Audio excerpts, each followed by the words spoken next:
Hi, it's Ben Guyton here from the Hoffman Group, and just wanted to first start out by thanking you again for participating here in our newsletter each time that we send it to you. And we certainly work hard to try to bring you only great, relevant information. Today, I want to talk about just one of the three segments of residential sales, which is land, condo townhome, and residential single-family homes. Today, we'll talk about single-family homes, and the reason I want to talk about it is there seems to be a lot of misinformation about how the market is performing, and there's a reason for that, and generally it's because the information that goes out is not, I guess, sliced and diced as good as it should be. Today, in that one segment in single-family homes, we're going to talk about existing homes, which is what most of you have, or new homes, which are homes that are delivered by builders directly to the first owner. Now, that segment has been driven largely over the past 3 years by new home construction, and I wanted to illustrate it a little bit to you based on what happened last January and February and compare that to what happened so far this year, January and February. You can see here from existing home sales, in January and February of 2015 there were 622 single-family homes sold in our market, and in January and February of this year there were 637 single-family homes sold in our market. Now this excludes any new homes, whether it's a big builder, a builder building one house, whatever it is. It's not any new homes. And you can see based on that we had a 15 unit increase from last year to this year. Now that represents, based on the total number, about a 1.5% increase. So not a substantial increase. Many would say that's generally a flat market. A 15 unit increase over a year period is not that much. So in 2015, the other part of it, there's two main parts. How many homes have sold and what are they selling for? What prices are they selling for?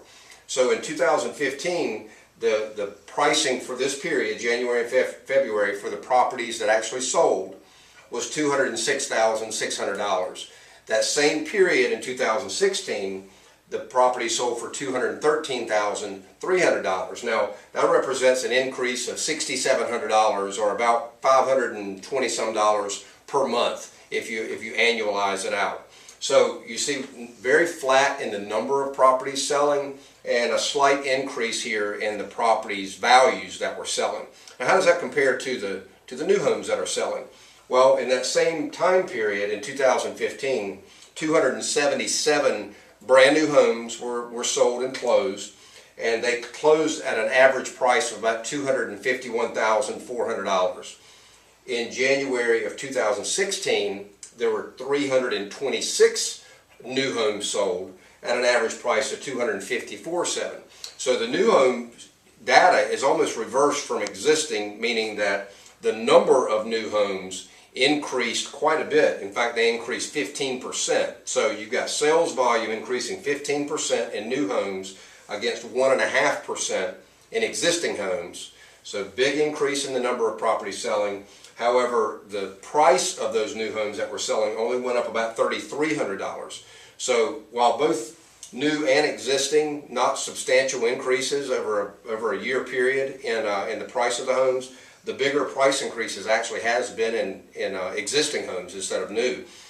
One of the reasons for this is I believe new home builders are really driven on volume, selling as many homes as they can and taking a smaller margin of profit to be able to get that, whereas obviously every existing home is generally one person or a family selling it, so they're trying to maximize as much as they can to get on each one.